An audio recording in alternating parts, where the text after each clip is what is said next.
ويابا الله يساعدكم شباب، شغله الجلي مال الشاشات، شغله جلي الشاشات تصير بس الشاشات اللي بيها شخوط خفيفه اللي باللزقه يرحن.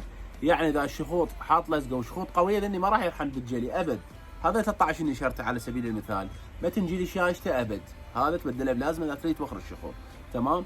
فشغله الجلي شغله يعني مثل ما نقول ما منها فايده لان تفخر لك بس الشخوط الخفيفه. وطبعا الاجهزه الامريكيه اللي عنده جهاز امريكي ونسختها الله راح تلقى هواي من المجليات. تمام؟ وضاع الكاميرا بشو الجلي ما راح ياثر، بس الطبقه الفوق من الزجاج يشيلوها. المهم شلون تعرف شاشتك مجليه؟ تجي هسه الشاشه هذا الخط الاسود، شيل اللزقه وحط صبعك هنا، حتباوع اكو فد منطقه بها اثر مال صبعك ومنطقه ما بيها، هيك حز طول لان شيلوا الشاشه من تنجلي يخلون الجهاز بقالب، قالب يصير ياخذ شويه من الحواف، فهاي المنطقه يعني القالب راح يصير على الحواف من هنا. تمام؟ قالب راح يصير هنا والباقي ينجلي. ليش يخلون هذا القالب؟ حتى ما يعبر مي داخل الجهاز. فحتى تتاكد انه جهازك مجلي او ما مجلي، اشلع على اللزقه وحط صبعك هنا هيك. تمام عيني؟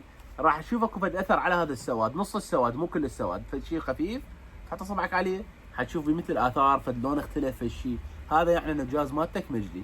وطبعا اذا جهاز مجلي او ما مجلي ما راح ياثر في الشيء عليه، وحتى احنا من نشتري ونبيع لا ننزل بنا نصح السعر من الجهاز مجلي. تمام؟ بس دا اعطيك معلومه حتى تعرف الجلي لا ينفتح الجهاز ولا يتبدل بشيء ولا يصلح بشيء، مجرد طبقه لبرا يحكوا لك اياها. اكو اللي يقول لك انه راح تخف الشاشه وما ادري شنو، طبقه كلش خفيفه راح تنحك، ولذلك انه الجهاز اللي بيشخط قويه ما راح تنجلي. اتمنى استفادتوا من الفيديو، في امان الله. وطبعا اذكر شو اسمه الاجهزه الامريكيه نسختها ال اي، ما لي علاقه ام ان مدري شنو، تروح على رقم الطراز مالته يطلع لك الله يخلي راويكم الشرق اوسط قليل بين، هذا من تروح على رقم الطراز، هذا شنو رقم الطراز اي تلقى نهايته ال اي. في امان الله.